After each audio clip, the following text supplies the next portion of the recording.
विद्यार्थियों, स्वागत है आपका एक ही लक्ष्य कंपटीशन एकेडमी में। मैं विनोद परमार आप सभी का हार्दिक स्वागत करता हूं। प्यारे विद्यार्थियों, जैसा कि अग्निवीर एग्जाम होने को है 15 अक्टूबर को, इसी को देखते हुए कल मैं आपके लिए संविधान में एक छोटा सा वीडियो लेकर आया था। आज उसी श्रृंखला को हम आगे बढ़ाएंगे और मैं प्रयास करूंगा कि कम से कम समय में अधिक से अधिक प्रश्न आपके एग्जाम में क्लियर हो। तो प्यारे बच्चों, हमने कल संविधान के निर्माण जो हुआ था या संविधान के बारे में उसका जो इंट्रोडक्शन है वो किया था, है ना। आज हम इसी को आगे बढ़ाते हैं। देखिएगा, अब हमारा जो प्रश्न बनता है परीक्षा में वो बनता है संविधान के मौलिक अधिकारों से। देखिएगा, हमारा जो संविधान है, हमारे संविधान में जो टोटल भाग है वो 22 भाग है ना, मतलब 22 पार्ट में बांटा गया है। जो भाग एक है हमारा, वो संघ और राज्य की बात करता है। भाग एक में लिखा हुआ है कि भारत जो है 28 राज्यों का, यानी वर्तमान में 28 राज्यों का और 8 केंद्र शासित प्रदेशों से मिलकर एक संघ है, मतलब ये बना हुआ है भारत। और भारत का नाम इंडिया है, ध्यान रखिएगा। भारत का संवैधानिक नाम क्या है? भारत और इंडिया। ठीक, आर्यव्रत, जम्बूद्वीप, ये जो नाम है हमारे संविधान के अनुसार नहीं है, आपको ध्यान रखना है। हिंदुस्तान नाम भी नहीं है। एक बात और आपको ध्यान रखना है, जो भारत को हिंदुस्तान नाम दिया है, प्यारे बच्चों, ये जो शब्द है आपका, ये जब अरब आक्रमण हुआ था उस समय में जो लोग आए थे विदेशी, ठीक है ना, उन लोगों ने नाम हमें हिंदुस्तान नाम दिया, ठीक है ना। हम सिंधु नदी किनारे पर रहते थे लोग, ठीक, जो उसके आसपास जो लोग बसे हुए थे उन्होंने नाम दिया आपका हिंदू, ठीक है ना, वो हिंदुस्तान कहलाया, ठीक है ना। ये आपको ध्यान रखना है, क्लियर ना। इंडिया नाम जो है आपका, ये ग्रीक भाषा का नाम है, जो कि ग्रीक से आए लोगों ने दिया था, आपको ध्यान रखना है, क्लियर ना। हमारा जो नाम है भारत का, मूल नाम भारत, आप बोल दीजिए भारत के नाम पर, या आर्यव्रत बोल दीजिए, ये नाम आपका कहलाएगा, ठीक है ना, चलेगा। आइए बढ़ते हैं आगे हम लोग। अब हम बात करेंगे भाग एक में भारत के बारे में, संघ के बारे में दिया कि भारत जो है आपका 28 राज्य और 8 केंद्र शासित प्रदेशों से मिलकर बनता है, क्लियर ना। भारत के 8 केंद्र शासित प्रदेशों में से बच्चों जो 2 प्रदेश है आपके, दिल्ली और पांडिचेरी, उनमें मुख्यमंत्री होता है। इसका मतलब वहां पर विधायक भी होते हैं। देखिएगा, मुख्यमंत्री वहां होंगे जहां विधायक होंगे, विधायक नहीं होंगे तो मुख्यमंत्री बनेगा। जैसे कि सांसद होते हैं तो प्रधानमंत्री बनता है, क्लियर ना। इसी प्रकार से हम आगे देखते हैं। तो जो भाग हमारा 2 आता है वो होता है नागरिकता के बारे में, कि आखिरकार भारत में नागरिकता का प्रावधान क्या था। प्यारे बच्चों, 26 जनवरी 1950 या उसके बाद जो भी व्यक्ति भारत में जन्मा वह भारत का नागरिक कहलाए, आपको ध्यान रखना है, वेरी वेरी इंपॉर्टेंट है। तो जो संविधान का भाग 2 है, अनुच्छेद 5 से लेकर 11, ये नागरिकता के बारे में बताता है, क्लियर ना, चलेगा। ये आपको ध्यान रखना है, ज्यादा कुछ इसमें याद नहीं रखना है, ठीक है ना। हाँ, अब आता है भाग 3। तो भाग 3 बड़ा ही इंपॉर्टेंट है बच्चों, क्योंकि भाग 3 जो है आपका मौलिक अधिकारों की बात करता है। अब बात यह आती है मौलिक अधिकार क्या होता है। तो प्यारे बच्चों, फंडामेंटल राइट्स ये क्या है। देखिएगा, हमारे संविधान में संविधान निर्माताओं ने जब संविधान बनाया था तो हमें उस समय में 7 मौलिक अधिकार दिए थे। कितने बताए? 7, जो वर्तमान में कितने? 6 हैं, ठीक है ना। तो भाग 3 में हमारे मौलिक अधिकारों के बारे में दिया हुआ है। अब मौलिक अधिकार होते क्या है? मौलिक अधिकार का मतलब ये होता है कि आखिरकार जो हम नागरिक जिनका जन्म भारत में होता है, हम भारत में रहते हैं, तो हमारे अधिकार क्या है इस देश के अंदर। तो जैसे कि आपको पता है कि हमारा अधिकार है, सबसे पहला अधिकार आता है समानता का अधिकार। कौन सा बताएं? Right to equality. अनुच्छेद 14 से लेकर अनुच्छेद 18 के बीच में जो अधिकार है वो समानता की बात करता है। जैसे कि इसमें आपके एग्जाम के लिए एक इंपॉर्टेंट क्वेश्चन बनता है कि अनुच्छेद 17 जो है उसका संबंध किससे है। तो अनुच्छेद 17 जो है आपका वो अस्पष्टता, अनटचेबिलिटी का अंत करता है, मतलब छुआछूत भारत में नहीं चलेगा। ये किस में लिखा हुआ? अनुच्छेद 17 में। लेकिन आप जानते हैं, बड़ी विडंबना है कि आज भी हमारे देश में, हमारे गांवों के भीतर छुआछूत एक जो है बुराई, एक कह सकते हैं बहुत बुराई है, बहुत बड़ी बुराई है, जो वर्तमान में अभी मौजूद है, ठीक है। इसको हटना चाहिए। तो अनुच्छेद 17 में क्या लिखा हुआ है? कोई किसी से छुआछूत नहीं करेगा। यह आपके एग्जाम में इंपॉर्टेंट है, अस्पष्टता का अंत करता है अनुच्छेद। हम इसके अलावा बात करते हैं आगे। तो अगला जो हमारा अधिकार आता है वो आता है स्वतंत्रता का अधिकार। तो प्यारे बच्चों, अनुच्छेद 19 से लेकर 22 के बीच में हमें स्वतंत्रता के बारे में देखा। हम सब स्वतंत्र रहना चाहते हैं, ठीक है ना। तो इसमें एक इंपॉर्टेंट मतलब आपका अनुच्छेद 19। तो जो अनुच्छेद 19 है आपका, इसमें लिखा हुआ है कि आपको बोलने की, अभिव्यक्ति की आजादी है, मतलब आप जो हैं ठीक अपनी बातों को रख सकते हैं, अभिव्यक्त कर सकते हैं, ठीक। ये किसमें? अनुच्छेद आपका 19 में दिया हुआ है। हालांकि इसके अलग अलग भाग है, 19 A B C D, का, खा, गा, का, इंगा, लेकिन इसे आप हटा दीजिए, ठीक है ना, इतना आपके लिए इंपॉर्टेंट नहीं है, ठीक है ना। अभी केवल हम एग्जाम के हिसाब से बात कर रहे हैं। अगला हम बात करें तो अनुच्छेद आपका 21 जो है आपका वो आता है, ठीक है ना। तो अनुच्छेद जो 21 आता है वो प्राण व दैहिक स्वतंत्रता के अधिकार की बात करता है, ठीक। कहने का मतलब है हमें, देखिएगा, अब देखो उसमें लिखा है प्राण व दैहिक स्वतंत्रता का मतलब क्या है। क्या प्राण का मतलब ऐसा है कि मतलब कोई भी आत्महत्या कर सकता? नहीं। यहाँ पर बात ये आती है, ठीक है ना, यह स्पष्ट किया गया है कि आपको बेहतर अच्छा जीवन जीने का अधिकार है, कोई आपको मरने पर मजबूर नहीं कर सकता, ठीक है ना, इस प्रकार का अधिकार है अनुच्छेद आपका 21 में। यदि कोई व्यक्ति आत्महत्या की कोशिश करता है तो आपको पता उसके लिए सजा का प्रावधान है, ठीक है ना। कोई व्यक्ति उसको यदि किसी को जबरदस्ती मान लो मजबूर करता है, ठीक है, तो उस व्यक्ति पर जो है आपका, ठीक है, कार्यवाही होती है। यह अनुच्छेद आपका 21 में दिया हुआ है, क्लियर ना।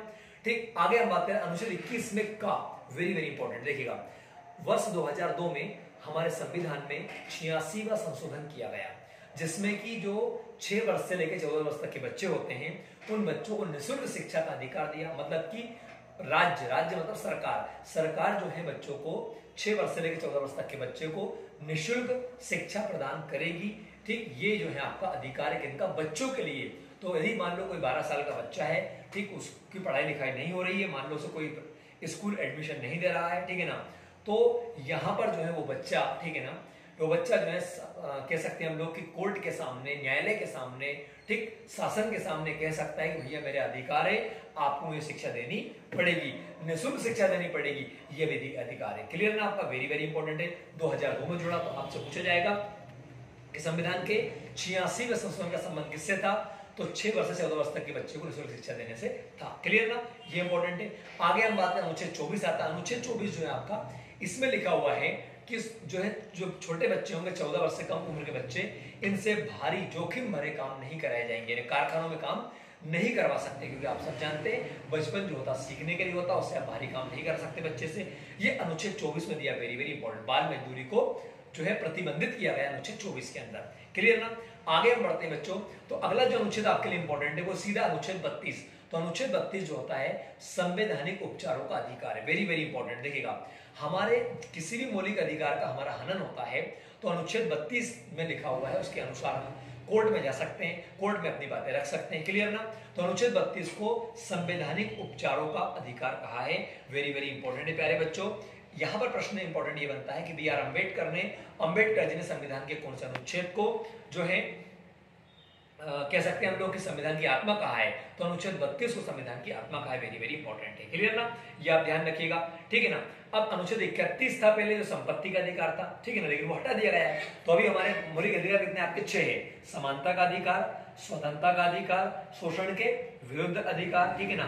हम आगे बात करें तो धार्मिक स्वतंत्रता का अधिकार, शिक्षा व संस्कृति का अधिकार, ठीक है ना, ये हम बात कर सकते हैं संवैधानिक उपचारों का अधिकार। तो जब संविधान बना तब 7 मौलिक अधिकार थे, वर्तमान में 6, आपको ध्यान रखना है। क्लियर ना, तो हमारे मौलिक अधिकारों की रक्षा कौन करेगा, सुप्रीम कोर्ट करेगा, मतलब court, supreme court, high court, इनमें आप जाके अर्जी दे सकते हैं। क्लियर ना, ठीक, यदि आपके अधिकारों का कोई हनन करता है। क्लियर ना, तो बहुत ही इंपॉर्टेंट है भैया। ठीक, मौलिक अधिकार जो होते हैं वो किसी भी देश के नागरिकों के विकास के लिए, ठीक है ना, विकास के लिए हम कह सकते हैं, ठीक है ना, उसके व्यक्तिगत विकास के लिए, ठीक, बहुत ही ज्यादा जरूरी होते हैं, क्योंकि मौलिक अधिकार होंगे तो बेहतर तरीके से वो आपका समाज में काम कर पाएगा। क्लियर ना, कई सारे देशों में मौलिक अधिकार नहीं होते हैं। आगे हम बात करते हैं, देखिएगा अगला आता है भाग 4। तो भाग 4 जो आपका आता संविधान का, उसमें अनुच्छेद 36 से लेकर 51 के भी अनुच्छेद आपके जुड़े हुए। तो ये जो भाग 4 है, इसमें राज्य के नीति निर्देशक तत्व लिखे हैं। इसका मतलब क्या है सर, तो आगे देखिए, सबसे पहले संविधान के भाग 1 में संघ व राज्य की बात करते हैं, मतलब देश कैसे बनेगा। भाग 2 की बात करते हैं नागरिकता की, आगे नागरिक देश का कौन बनेगा। भाग 3 में जो नागरिक रहते हैं उनके अधिकारों की बात की गई है। भाग 4 में कहा गया है जो सरकार देश में बनेगी, जो राज्य होगा, ठीक, वो आखिर कैसी नीति, कैसे नियम राज्य के नागरिकों के विकास के लिए बनाएगा। क्लियर ना, तो इसे बोला राज्य के नीति निर्देशक तत्व।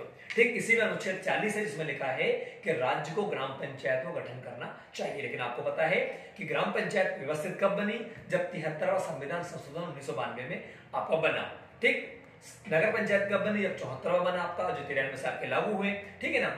देखिए जब संविधान बना था तब अनुच्छेद 40 में लिख दिया था कि सरकार को गांव में जो है पंचायत बनानी चाहिए।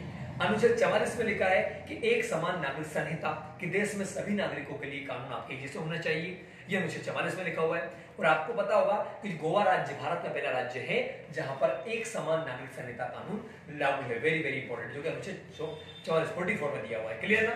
अब देखिए अनुच्छेद 51 तक हम बात करते हैं। अनुच्छेद 51 में का जोड़कर का, ध्यान दीजिएगा, अनुच्छेद 51 का जो है आपका, उसमें हमारे संविधान में मौलिक कर्तव्य जोड़ दिए गए। तो 1976 में हमारे संविधान में 42वां संशोधन किया, 42वां बदलाव किया। इस 42वें बदलाव के अंदर प्यारे बच्चों, ठीक, इसमें हमारे संविधान की जो प्रस्तावना है उसमें समानता, ठीक है ना, पंथ निरपेक्ष, अखंडता, ये शब्द जोड़े गए। साथ ही हम बात करें तो मौलिक अधिकार के साथ साथ में मौलिक कर्तव्य भी जोड़ दिए गए, जो कि सरदार स्वर्ण सिंह समिति की सिफारिश पर जोड़े गए थे। क्लियर ना, वेरी वेरी इंपॉर्टेंट है।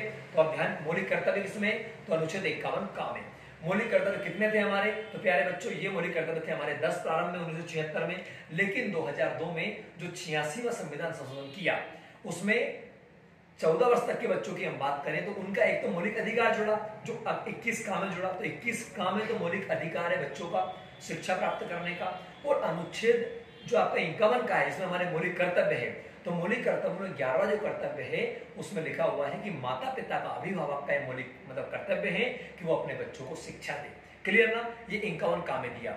आपको बात समझ में आ गई होगी। तो वेरी वेरी इंपॉर्टेंट है कि मौलिक अधिकार हमारे कितने हैं, 6 हैं, मौलिक कर्तव्य कितने हमारे, 11 है। क्लियर ना, मौलिक अधिकार भाग 3 में अनुच्छेद 12 से 35 के बीच में, और मौलिक कर्तव्य आपके अनुच्छेद आपके 51 का में है, जो कि 1976 में जोड़े गए। मौलिक कर्तव्य जो है आपका रूस के संविधान से प्रेरित हुए, ये आपको ध्यान रखना है। और जो मौलिक अधिकार है प्यारे बच्चों, ये अमेरिका के संविधान से प्रेरित है, ये आपको ध्यान रखना है, वेरी वेरी इंपॉर्टेंट है। नागरिकता की हम बात करें तो ये इंग्लैंड से लिया गया है, आपको समझ में आ गया होगा, क्योंकि यहां पर मैंने इंपॉर्टेंट क्वेश्चन निकालने का प्रयास किया। तो आपको ध्यान क्या रखना, अनुच्छेद 17 अस्पृश्यता का अंत, अनुच्छेद आपका 21 है ना, जो कि हम कह सकते हैं जीवन जीने का अधिकार या प्राणवाद सुंदर का अधिकार आपका आ जाएगा। ठीक, अनुच्छेद 24 आपका जो कि बच्चों से मजदूरी नहीं कराई जाएगी, ये आपको ध्यान रखना है। अनुच्छेद 32 संवैधानिक उपचारों का अधिकार। क्लियर ना, देखो संविधान की आत्मा, संविधान में जो आत्मा कहा गया है वो प्रस्तावना कहा गया है, लेकिन बी आर अम्बेडकर जी ने कैसे कहा, मौलिक जो है आपका अनुच्छेद 32 को संवैधानिक उपचारों के अधिकार को कहा। क्लियर ना, तो आई होप कि आपको कम समय में ये वीडियो बिल्कुल ये आपको चीजें समझ में आई होगी। 4 से 5 क्वेश्चन इसमें वेरी वेरी इंपॉर्टेंट है, ध्यान से देखिएगा। और ना केवल अग्निवीरों के लिए बल्कि जो भी अदर एग्जाम्स की तैयारी करें उनके लिए भी काफी फायदेमंद है।